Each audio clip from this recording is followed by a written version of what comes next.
Hello students, welcome to Allen. तो जैसा कि ब्रेनस्टॉर्म सीरीज चल रही है और इसमें आपको कल एक क्वेश्चन दिया गया था, तो चलो उसको हम डिस्कस करते हैं।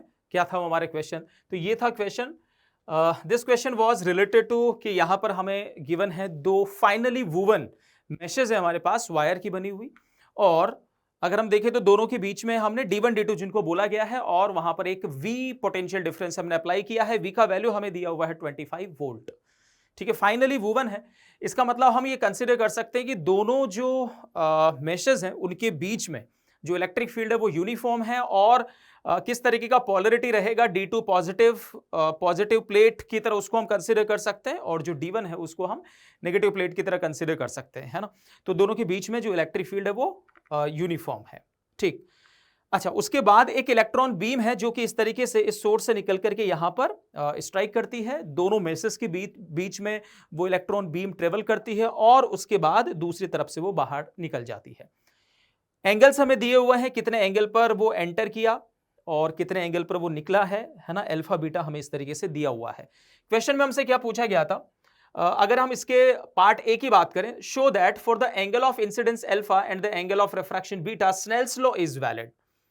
स्नेल्स लॉ वैलिड होने का मतलब यह है कि जो sine alpha upon sine beta का जो वैल्यू है, it is independent of the angle of incidence and has the same value for for every electron. किसी भी इलेक्ट्रॉन के लिए इस तरीके का सिचुएशन होगा। तो चलो इस सिचुएशन को हम देखते हैं कि इसको हम कैसे सॉल्व करेंगे। तो हालांकि ये जो क्वेश्चन है ये कहीं ना कहीं कुछ अलग तरीके से सबने किया हुआ होता है। जैसे किस तरीके से मैं बात कर रहा हूं कि लेट्स से अगर हम ऐसे कंसीडर करें कि हमारे पास यहां पर इस तरीके से प्लेट्स हैं, है ना। पैरेलल प्लेट कैपेसिटर में जिस तरीके से प्लेट्स होती हैं, है ना, और उनके बीच में यूनिफॉर्म इलेक्ट्रिक फील्ड है। तो लेट्स से कि ये पॉजिटिव प्लेट है, नेगेटिव प्लेट है, तो इस तरीके से ये यहां पर इलेक्ट्रिक फील्ड है। अब इसमें मान लो कि हम इस तरफ से मतलब कोई होल बना करके और इस तरीके से अगर इसमें इलेक्ट्रॉन बीम को अगर हम एंटर करवाते हैं, तो ये उस तरीके का यहां पर ये बिल्कुल उसी तरीके का ये सिचुएशन है। ओके, तो चलो देखते हैं कि इसको हम किस तरीके से प्रोसीड करें। तो हमारे पास यहां पर इस तरीके से दो मेशेस हमें गिवन है जिनके बीच में पोटेंशियल डिफरेंस हमें पता है। ठीक, यहां से एक इलेक्ट्रॉन बीम आकर के यहां पर इस जगह पर वो इंसिडेंट होती है। उसके बाद अगर हम यहां पर देखें कि ये v वेलोसिटी से ये यहां पर इस पॉइंट पर ये एंटर कर रही है, इस वेलोसिटी को हम v कंसीडर कर लेते हैं। वो v का वैल्यू भी हमें दिया हुआ है। और यहां पर अगर हम देखें तो जो इलेक्ट्रिक फील्ड है, क्योंकि हमें बोला हुआ है कि ये पॉजिटिव प्लेट है और ये नेगेटिव प्लेट है, तो जो इलेक्ट्रिक फील्ड होगा वो इस डायरेक्शन में होगा। ये इलेक्ट्रॉन है, तो उस इलेक्ट्रॉन पर जो फोर्स लगेगा वो इलेक्ट्रिक फील्ड के अपोजिट डायरेक्शन में लगेगा। तो जब ये वेलोसिटी अगर हम इसको इस तरीके से कंसीडर कर रहे हैं और ये एंगल अल्फा है, तो इसके हम दो कंपोनेंट ले सकते हैं। इस वेलोसिटी के हम दो कंपोनेंट ले सकते हैं कुछ इस तरीके से। ये एंगल भी अल्फा हो गया, so this is v cos alpha, और इसकी अगर हम बात करेंगे तो it is v sin alpha. ठीक है, अच्छा, इलेक्ट्रिक फील्ड अगर इस तरीके से है तो जो फोर्स लगेगा वो फोर्स भी इसी डायरेक्शन में होगा, मतलब इसके इलेक्ट्रिक फील्ड के अपोजिट डायरेक्शन में। मतलब जो फोर्स लगेगा इस इलेक्ट्रॉन के ऊपर वो इसके अपोजिट डायरेक्शन में फोर्स लग जाएगा। हम एक बार प्लेट्स को और चेक कर लेते हैं। नीचे वाला पॉजिटिव, ऊपर वाला नेगेटिव, और नीचे वाला पॉजिटिव, ऊपर वाला नेगेटिव। ठीक, तो इस तरीके से यहां पर ये सिचुएशन हुआ, तो इसके ऊपर फोर्स अपोजिट डायरेक्शन में यहां पर लग जाएगा। तो उसकी वजह से जो वेलोसिटी चेंज होने वाला है वो ये चेंज होगा v cos alpha. Let's say कि यहां पर अंदर ट्रेवल करते हुए और यहां से ये इलेक्ट्रॉन बाहर निकला।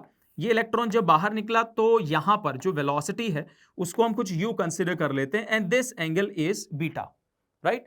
तो अगर हम इधर देखें तो ये हो जाएगा कितना, u sin बीटा। ठीक है, और इधर कितना होगा, तो ये हो जाएगा u cos बीटा।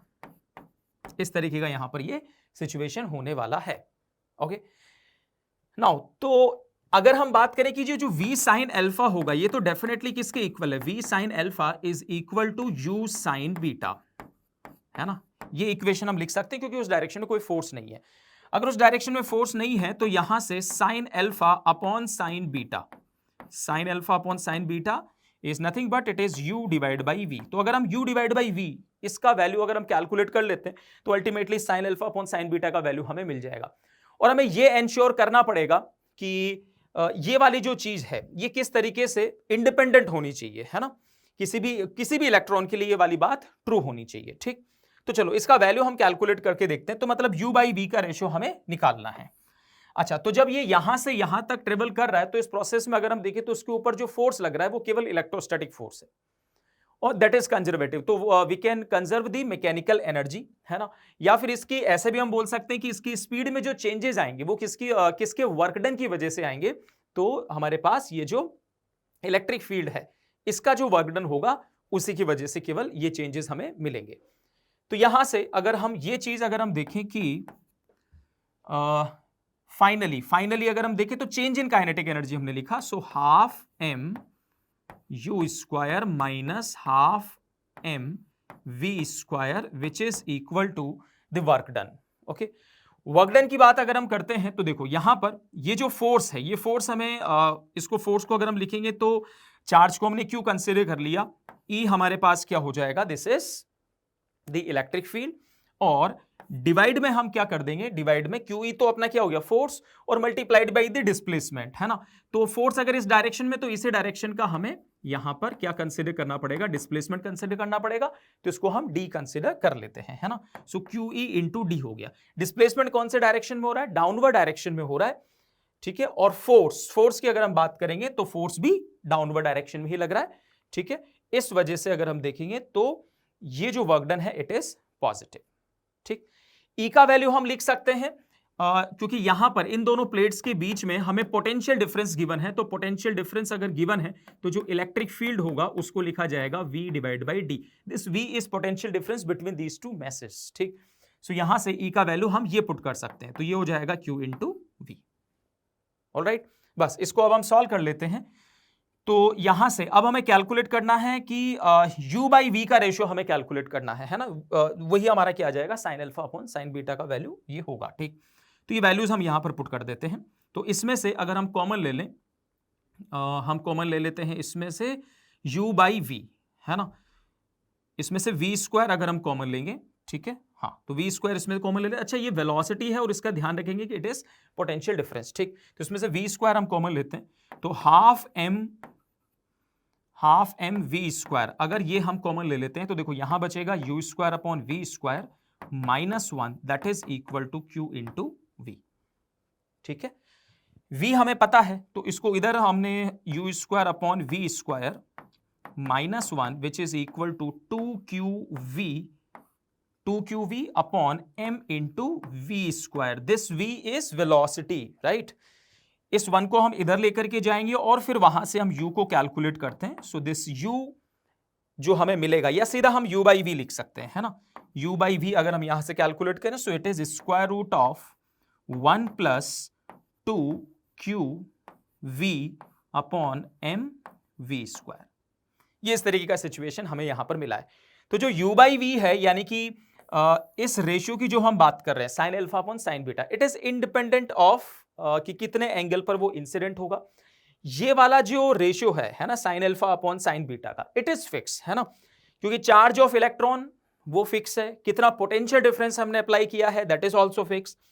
m की अगर हम बात करें मास ऑफ द इलेक्ट्रॉन वो भी फिक्स है, और कितने वेलोसिटी से हमने उसको प्रोजेक्ट किया है वो भी फिक्स है। तो वो कितने एंगल पर इंसिडेंट होगा, तो ऐसा नहीं है कि अलग अलग एंगल पर इंसिडेंट अगर हम करवाएंगे तो sign alpha upon sine beta का जो वैल्यू है वो चेंज हो जाएगा। ऐसा ही बिल्कुल हम रे ऑप्टिक्स में भी पढ़ते हैं, जहां पर हम पढ़ते हैं कि n1 sine alpha is equal to n2 sine beta, ठीक है। इन n1 n2 की वैल्यूज के ऊपर डिपेंड करता है, जिस भी एंगल पर हम लाइट रे को इंसिडेंट करवाते हैं उसके अकॉर्डिंग ये बीटा का वैल्यू चेंज हो जाएगा, और जो sine alpha upon sine beta होता है वो फिक्स रहता है कोई भी दो मीडियम के लिए जब भी ये रिफ्रैक्शन होता है। तो यहां से हमने ये प्रूव किया कि ये वाला ये जो स्नेल्स लॉ है, ये स्नेल्स लॉ इस सिचुएशन में भी प्रूव होता है, ठीक है। तो हम किस एंगल पर इंसिडेंट करवा रहे हैं उसके अकॉर्डिंग ये वाला एंगल चेंज हो जाएगा। और हम ये भी जानते हैं कि ये जो रेशियो होगा इसे ही क्या बोला जाएगा, करेस्पॉन्डिंग रिफ्रैक्टिव इंडेक्स, है ना। कि इस सिचुएशन में अगर रिफ्रैक्टिव इंडेक्स अगर हम कैलकुलेट करें जैसा कि हम रे ऑप्टिक्स में करते हैं, उसी के करेस्पॉन्डिंग अगर यहां पर भी रिफ्रैक्टिव इंडेक्स अगर हम कैलकुलेट करें तो sign alpha upon sine beta का जो वैल्यू है वही हमारा क्या होगा, रिफ्रैक्टिव इंडेक्स हो गया, ठीक। तो बस यही वैल्यू हमें कैलकुलेट करना है, square root of 1 plus 2qv upon m v square. तो इसमें सब वैल्यूज हमें पता है, Q का value we know 1.6 into 10⁻⁻19, M का वैल्यू भी हमें पता है 9.1 इंटू 10⁻⁻31, वेलोसिटी हमें दिया हुआ है, वेलोसिटी ऑफ इलेक्ट्रॉन कितना है वो हमें क्वेश्चन में दिया हुआ है, कितना है 3 इंटू 10⁻6 ये हमें गिवन है, और जो पोटेंशियल डिफरेंस है वो भी हमें गिवन है। इन सब वैल्यूज को जब हम यहां पर पुट करेंगे तो उससे हमें क्या मिल जाएगा, उससे हमें मिल जाएगा करेस्पॉन्डिंग रिफ्रैक्टिव इंडेक्स। ठीक है, तो ये सब वैल्यूज को जब हम पुट करके सॉल्व करेंगे तो जो रिफ्रैक्टिव इंडेक्स हमें मिलेगा दैट वुड बी 1.42। ठीक है, तो आई होप कि आपको ये सॉल्यूशन बहुत अच्छे से समझ में आ गया होगा, और डेफिनेटली क्योंकि क्वेश्चन में थोड़ा सा ट्विस्ट है, जो कॉन्सेप्ट है उसको बहुत बार हम ये जो पैरेलल प्लेट कैपेसिटर वाला जो सिचुएशन होता है इसमें हम सॉल्व करते हैं, अल्फा पर एंटर करता है और बीटा पर निकलता है, उनके बीच में रिलेशन, ये काफी बार हम सॉल्व करते हैं, लेकिन उसी सिचुएशन को यहां पर थोड़ा सा ट्विस्ट करके दिया हुआ है। तो आई होप कि आपने ये सॉल्यूशन एंजॉय किया होगा। तो चलो बच्चों, आपके लिए एक नेक्स्ट क्वेश्चन यहां पर रहेगा जिसका डिस्कशन कल होगा।